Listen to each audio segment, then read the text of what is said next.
mais um nosso Ambicast, um podcast do consultor ambiental que fecha projetos de R$10.000.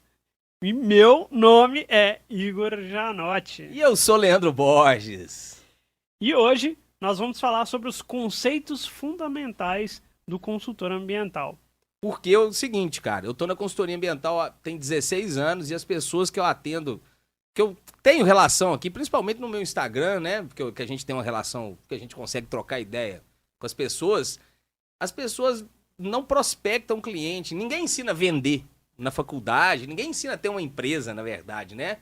E muitas vezes a gente abre a empresa por impulso ou por necessidade, ou mesmo que por vontade, por desejo, mas a gente não sabe como prospectar, como vender, e eu sinto que as pessoas procuram um pouco isso. E terceirizar isso na mão da sorte, eu vou torcer para alguém me indicar, vou torcer para alguém me encontrar encontrar meu site na internet e ligar para mim, né? Essa é uma forma muito passiva de querer prosperar no seu negócio. Acredito que você concorda comigo, claro. Que você tem negócio também, né? Então, se você não criar formas de você chegar até o cliente e você mostrar o serviço que você faz, você mostrar as soluções que você dá, quais benefícios você traz para o seu cliente, você provavelmente está fadado ao fracasso no seu médio e longo prazo da consultoria. As indicações acabam, elas funcionam, mas elas acabam. Tá? Eu trouxe aqui um texto para ler, igual eu fiz na última. Nas últimas, né? Nas últimas, né? Sobre licenciamento... E os conceitos fundamentais, né? Essas coisas que nós vamos conversar. Vamos lá, ó. Licenciamento ambiental, licença ambiental e estudo ambiental são termos relacionados à gestão ambiental e podem ser confundidos por serem usados em conjunto ou em referência uns aos outros. No entanto, há diferenças significativas entre os termos. O licença ambiental é o processo pelo qual as atividades humanas que possam causar impacto ao meio ambiente são avaliadas e regulamentadas pelo poder público. O objetivo principal é garantir que essas atividades sejam realizadas de maneira sustentável, ou seja, com o menor impacto possível ao meio ambiente. O licenciamento ambiental é obrigatório para as atividades como construção de usinas hidrelétricas, instalação de indústrias e construção de rodovias. A licença ambiental é o documento emitido pelo órgão ambiental competente que autoriza a realização da atividade licenciada. É a comprovação de que o empreendimento cumpre com todas as obrigações legais e ambientais e que pode ser operado de forma sustentável. Já o estudo ambiental é uma das etapas do processo de licenciamento ambiental. Ele consiste na análise dos impactos ambientais que a atividade pode causar e a definição das medidas para mitigar esses impactos. O estudo ambiental pode ser um estudo de impacto ambiental, o EIA, que é mais abrangente e é exigido para empreendimentos de grande porte, ou um relatório de impacto ambiental simplificado, RIAS, que é exigido para empreendimentos de menor porte. Em resumo, o licenciamento ambiental é o processo pelo qual as atividades humanas são avaliadas e regulamentadas. A licença ambiental é o documento que comprova o que o empreendimento pode ser operado de forma sustentável, e o estudo ambiental é uma das etapas do processo de licenciamento que analisa os impactos ambientais e define medidas para mitigá-las. Cara, podemos acabar o podcast aí, que o cara tá fazendo o dever de casa muito bem e trouxe todas as informações, cara. Você tá fazendo seu dever de casa muito, muito bem. Vou fazer um adendo só enquanto você toma água aí, que nós vamos conversar hoje aqui. É óbvio que eu vou... Você leu coisas formais e eu vou falar a mesma coisa de uma forma mais humana, vamos dizer assim, mais próxima do nosso público, mais suave, né? Mas uma coisa é o seguinte, conceito fundamental é diferente de sigla, tá? Porque você falou algumas siglas aí, por exemplo, o Relatório de Impacto Ambiental Simplificado, RIAS. Isso aí deve ser em algum estado brasileiro, é assim. Aqui no estado de Minas, por exemplo, é RAS. Relatório Ambiental Simplificado. E eu tenho certeza que em outros estados, Santa Catarina também, esse estudo simplificado tem uma sigla diferente. Então, assim, conceito fundamental é licença ambiental, licenciamento, estudo ambiental, nós vamos falar disso. Sigla, cada estado tem o seu nome. Por exemplo, o conjunto de medidas de controle ambiental que a gente apresenta para um empreendimento chama, aqui em Minas, chama Plano de Controle Ambiental, PCA. No IBAMA, em Brasília, dependendo do tipo de atividade de empreendimento, chama Plano Básico Ambiental, PBA. Só que ambos têm a mesma função. Então, sigla não fica, assim, não tem problema você decorar a sigla daquilo que você mais usa. Mas entenda o conceito e não a sigla para você entender o que é trabalhar com consultoria ambiental, ok? Entendi. Foi legal você falar, você ter feito o estudo aí, e eu peguei só esse gancho, que seria o único adendo aí. O resto que você falou, tô totalmente de acordo e ok com... Parabéns, cara. Tá fazendo seu dever de casa direitinho.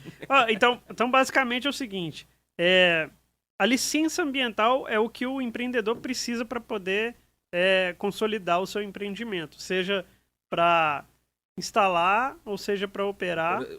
Isso aí, para estudar a viabilidade de instalar, a instalação e a operação, né? Entendi. E o funcionamento. Mas vamos antes de falar da licença, deixa eu falar do licenciamento. Beleza. Porque o licenciamento é mais abrangente. O licenciamento, ele é o processo administrativo. O licenciamento, eu acho é bom falar isso, né? Os órgãos ambientais, regulamentadores, que criaram o licenciamento ambiental. Não foi o Leandro, nem o Igor que criou, né? Isso é uma legislação, porque a legislação, ela padroniza aquilo que você precisa entregar para o órgão ambiental. Então, o licenciamento ambiental, ele pode ocorrer nas 3 esferas administrativas. Só para ver se eu entendi. Você parou nas 3 esferas administrativas. Sim. O licenciamento ambiental é o processo. É um processo. É o processo. É o processo administrativo que você vai dar entrada em uma dessas 3 esferas, tá? Não é você quem escolhe qual esfera vai entrar. Existe uma lei no Brasil, uma lei complementar, número 140, de 2011, que ela trata a competência para o licenciamento ambiental.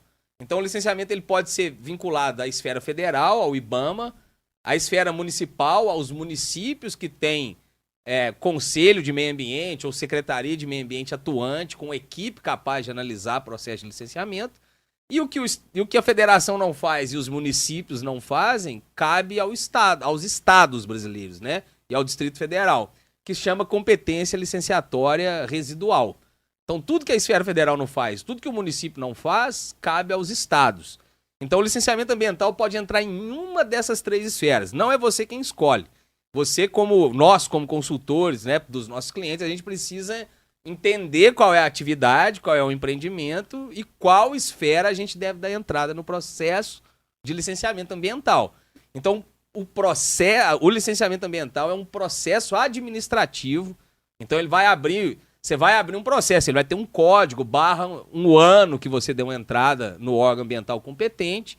E dentro do processo administrativo, você vai apresentar os estudos ambientais que são exigidos e a documentação para compor esse processo administrativo. Então, o licenciamento ambiental é o processo administrativo que contém estudos e documentos, né? Ele vai ter um número de processo, está vinculado à etapa daquele empreendimento que ainda não existe, está na fase de licença prévia.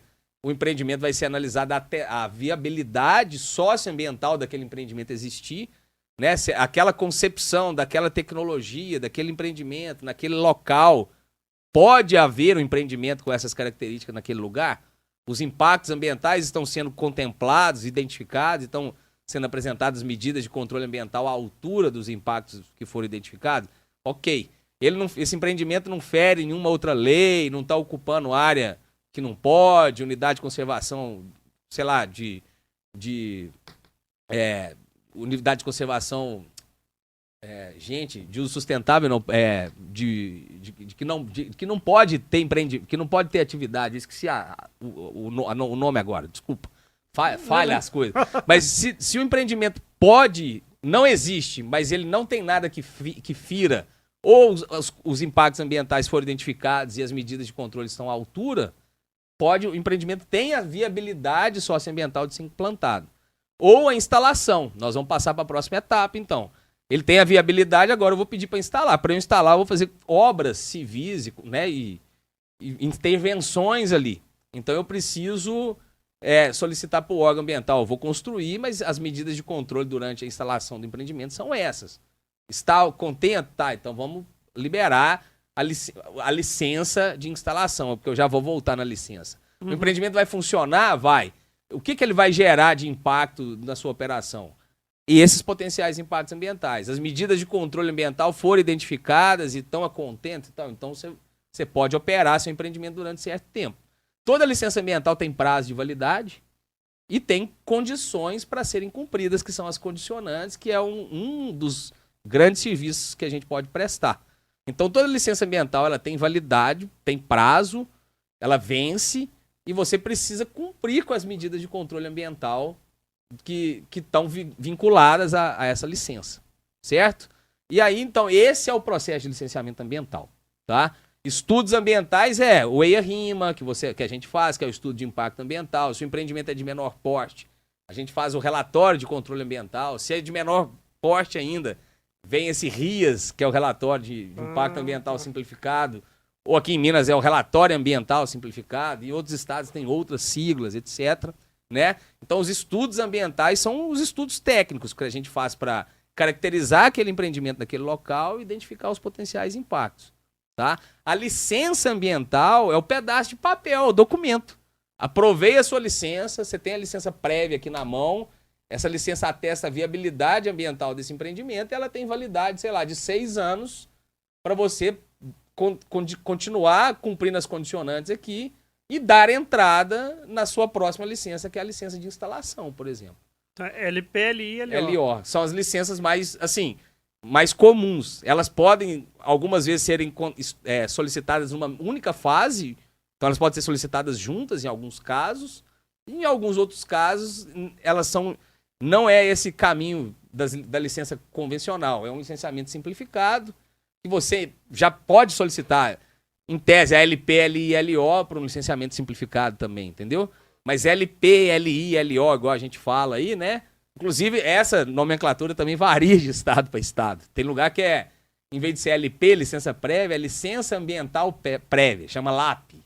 OLAI, OLAU, é licença ambiental de operação. É isso que eu tô falando, entender o conceito e não a sigla. Sim, saca? Sim. Entendeu? Mas só para então, fechou, né? Licenciamento ambiental é o processo administrativo que você vai abrir no órgão, que ele vai ter um número único, um código lá, que você vai juntar os estudos e documentos.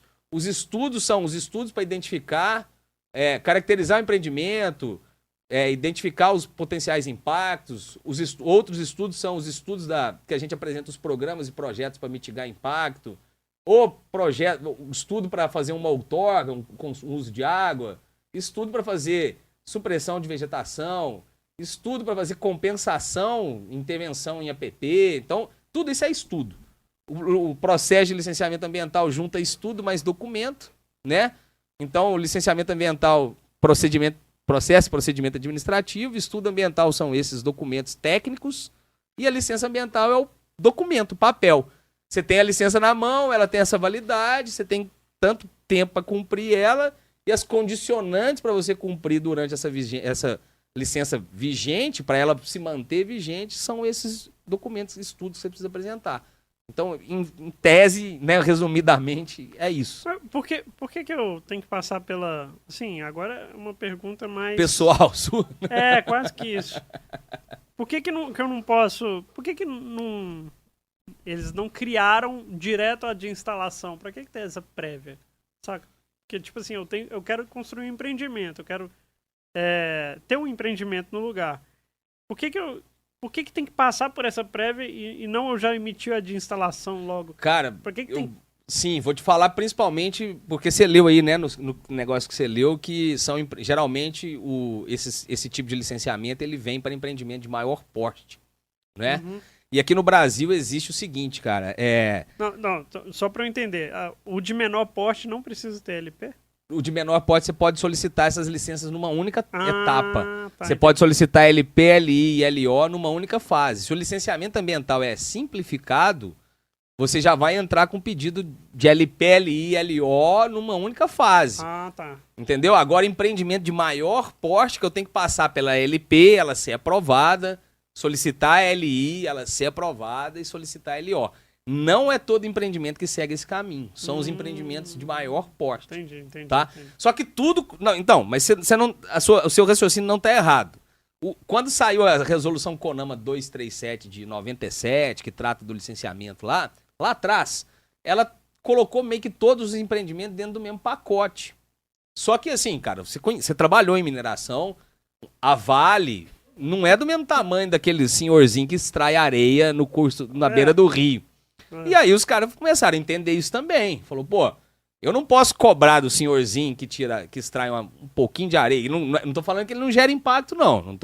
Eu não tô amenizando nada. Não existe. Eu já falei isso em algum podcast aqui que não tem empreendimento. Não existe empreendimento que não gera impacto. Sim, sim. Só que a magnitude e a quantidade de impacto a gente pode, sim, mensurar e metrificar, né? Uhum. Que o empreendimento gigante, obviamente, ele gera muito mais impacto do que o empreendimento pequeno. Então é isso que aconteceu. Eles entenderam o seguinte, empreendimentos de menor porte, o licenciamento ele é mais simples, ele é mais brando mesmo, né? Brando no sentido de que eu posso solicitar as 3 licenças numa única fase, eu posso pedir elas junto numa mesma etapa. Quando o órgão aprova, se aprova, eu posso instalar e posso operar o empreendimento a partir daquele momento. Empreendimento de maior porte, cara, aqui no Brasil acontece o seguinte, existem vários órgãos que são regulamentadores de empreendimento. A gente acha que é só o órgão ambiental, né? Na verdade, o órgão ambiental é o principal órgão regulamentador. Então, aqui no Brasil é o seguinte, eu vou entrar... A gente está fazendo uma proposta agora para fazer não sei se eu posso falar, mas posso, porque eu não vou falar muito em detalhe. Estamos fazendo uma proposta para uma ferrovia particular, de quase... São 2, mas eu vou falar dessa especificamente. Quase 300 quilômetros de extensão.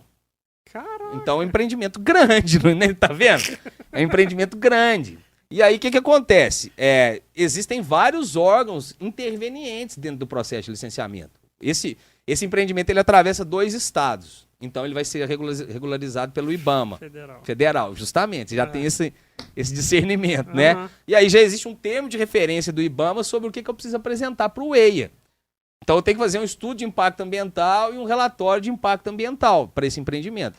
Só que além disso, eu preciso fazer estudo para o IFAM, que é questão de arqueologia. Eu tenho que fazer estudo ou eu tenho que pelo menos buscar unidades de conservação instaladas. Se existe alguma unidade de conservação, eu tenho que levantar o cadastro ambiental rural das propriedades por onde essa linha vai passar, para saber se ela não está intervindo em reserva legal, porque não pode haver intervenção em reserva legal, é proibido. Se tiver, tem que solicitar a relocação da reserva legal, porque esse empreendimento ele vai acabar sendo de utilidade pública, embora seja um empreendimento privado. Eu sei que existem ferramentas para desapropriação, essas coisas, para instalação do empreendimento. Mas área de preservação permanente, que mais, cara? O plano diretor dos municípios, às vezes você vai passar uma linha ali, mas um plano diretor de um município que está organizado fala, não pode ter esse tipo de atividade, esse tipo de empreendimento aqui nessa região da nossa cidade. Então existem fatores de restrição e de vedação, de proibição que precisam ser analisados. Eu já trabalhei em empreendimento que surgiram, por exemplo, uma comunidade quilombola que não estava reconhecida e que ela foi assim, teve um lado bom para quem era da comunidade, que eles foram reconhecidos como comunidade quilombola oficialmente. Eles eram atingidos diretamente de um empreendimento hidrelétrico e quando foi fazer os estudos, identificou essa comunidade tradicional. Já era. Não já era. O empreendimento ficou embargado um tempo porque eles foram contemplados na socioeconomia, mas como existe a Fundação Palmares, eles tinham que ser caracterizados de uma forma oficial como comunidade quilombola. E aí eles foram reconhecidos como quilombola. O empreendimento ficou paralisado um tempo porque não contemplou isso à época dos estudos ambientais. Deveria, não foi a gente que fez esses estudos, mas deveria ter sido identificada essa comunidade e estudada mais a fundo como comunidade quilombola. Entendeu? E aí eles foram reconhecidos e aí tiveram vários direitos lá, tiveram a relocação da área deles, tiveram alguns benefícios, não, tiveram algumas contrapartidas, compensações. Benefícios porque fica parecendo que eles ganharam alguma coisa e eles, na verdade, estavam sendo impactados, assim como os vizinhos, né? Mas eles, como comunidade, uma comunidade reconhecida e organizada, tiveram contrapartidas e compensações, né? Então isso foi legal para eles lá e o empreendimento teve que cumprir com essas questões. Então, como existem várias variáveis para um empreendimento de maior porte, também tem a audiência pública, você vai nos municípios, você fala sobre o empreendimento, né, a sociedade também se organiza para essas audiências. A audiência pública não está vinculada ao órgão, não? A audiência pública está vinculada ao estudo de impacto ambiental de grande porte. Estudo de impacto ambiental... Mas é paralelo ao órgão? Não. O órgão ambiental, ele é o órgão que coordena e comanda a audiência pública. Mas eles vão determinar, por exemplo, esse empreendimento ele vai passar, se eu não me engano, em 5 municípios. Eu não sei, por exemplo, se o órgão ambiental vai falar, olha, tem que fazer audiência pública nos 5 municípios. Eu acredito que sim, né? Mas eu não sei, eles que vão determinar. Mas é isso que eu estou dizendo, o estudo de impacto ambiental, ele não vai só nessa visão muito macro. Ele também olha, por exemplo, será que eu vou encontrar alguma comunidade tradicional próxima ao empreendimento? Né? Será que com a construção desse empreendimento alguma comunidade vai ficar muito próxima? Vai sofrer com poeira, com ruído, com vibração? Saca? Então, o estudo de impacto ambiental ele precisa de ser mais minucioso, tem várias variáveis e por isso que ele é mais moroso, mais caro, mais abrangente e mais detalhado ao mesmo tempo. Aí, tipo assim, respondi mais ou menos? Respondendo a minha pergunta. Sim. É porque, tipo assim, vamos ver se vai rolar, né? Para não ter todo o trabalho de tirar a licença de instalação, vamos fazer uma prévia para minimizar trabalhos, caso não passar. Justamente, cara. Porque quando você vai para licença de instalação, você já está falando de projeto executivo. Aí eu não sei se você acho que é da engenharia, existe projeto básico, projeto conceitual, projeto básico e depois projeto executivo. O projeto executivo ele costuma ser mais caro do que o projeto conceitual, do que o projeto básico, sabe? Ele é mais refinado, de mais detalhe. As obras de arte, por exemplo, de empreendimento desse, de ferrovia, quantas pontes, quantos bueiros, quantas travessias de curso d'água, a gente até sabe na fase de licença prévia, mas o quanto vai gastar de concreto, o quanto vai gastar de ferragem, vem para o projeto executivo. Eles só vão passar adiante para construir um empreendimento se ele tiver a viabilidade socioambiental. Então, também não adianta passar o carro na frente dos bois, entendeu? Entendi. Você está falando do projeto de engenharia. De engenharia mesmo, sim. Aí você fala que primeiro, por exemplo, vamos fazer a linha daqui até aqui. Vai gastar mais ou menos tanto de ferro, mais ou menos tanto Sim, a gente avalia os impactos, mas não entra em detalhe construtivo. O que eu estou dizendo, não é que não entra em detalhe construtivo, não entra nós não vamos fazer memória de cálculo de cada ponte que vai ser construída se eu não sei se eu vou construir cada ponte, entende? Entendi. Entendeu? Entendi. Em termos de engenharia é isso. Por exemplo, em caso de hidrelétrica é a mesma coisa. Se faz projeto básico de engenharia, aí o projeto básico ele fala tudo que vai acontecer. Se o empreendimento vem a ser aprovado na licença prévia, a licença de instalação vai trazer mesmo a etapa desde o começo, a concepção, desde quem que vai chegar lá primeiro, como que nós vamos organizar o canteiro, o que nós vamos colocar dentro do canteiro de obra. Cada parafuso. Cada parafuso no seu lugar, assim. Sim. Não que na licença prévia a gente não saiba, mas na licença de instalação a gente vem com um detalhamento daquilo que foi previamente estudado em etapa de projeto básico, entende? Entendi. É um refinamento, então ele é mais caro, ele é mais detalhista, ele é... Igual eu tô te falando, ele teria o projeto de cada ponte, né? A quantidade de corte a aterro, quantidade de resíduo. A gente teria isso de forma mais numérica, mais quantificada numa segunda etapa. Não, massa demais. A gente tem assunto aqui para... Vixe, para muito tempo. Para muito tempo. Continue por aqui, assista a nossa playlist, veja os outros podcasts. Aí tem muita coisa bacana. Vamos fazer mais podcast para detalhar cada coisa. Podemos falar de cada uma dessas etapas aí, cara. Dá pra falar de muita coisa. Então, assim, os empreendimentos, essa viabilidade socioambiental é dessa etapa de licença prévia, entendeu? Para mim, o estudo é o sonho e é o grande desejo da maioria da galera que trabalha na consultoria ambiental é fazer um EIA-RIMA, né? Sim. Saca? Não sei se você já viu isso aí. É a mesma coisa que um jogador querer jogar a Champions League ou uma Copa do Mundo, saca? Inclusive, a gente tem um aluno... Mentorando, né? Era um aluno do consultor ambiental moderno que quis entrar para mentoria, para o programa de mentoria, e o objetivo principal dele é aprender a fazer um erro. A fazer um erro. Que ele que ele estava fazendo, inclusive, precisava de suporte, né? Ele já estava fazendo, já era contratado e estava precisando afinar os ponteiros lá. Entendi. No dia que eu expliquei essa lógica para ele, aí eu expliquei para ele a lógica de como se faz um EIA. Aí ele falou, poxa, cara, isso é legal demais. Aí ganhei a mentoria. Tipo, já valeu já só valeu, essa aula, já valeu o que eu precisava para aprender. Legal, sabe? Massa demais, cara. Então, por esse podcast, ficamos por aqui. Te vejo na próxima. Grande abraço. Tchau. Valeu.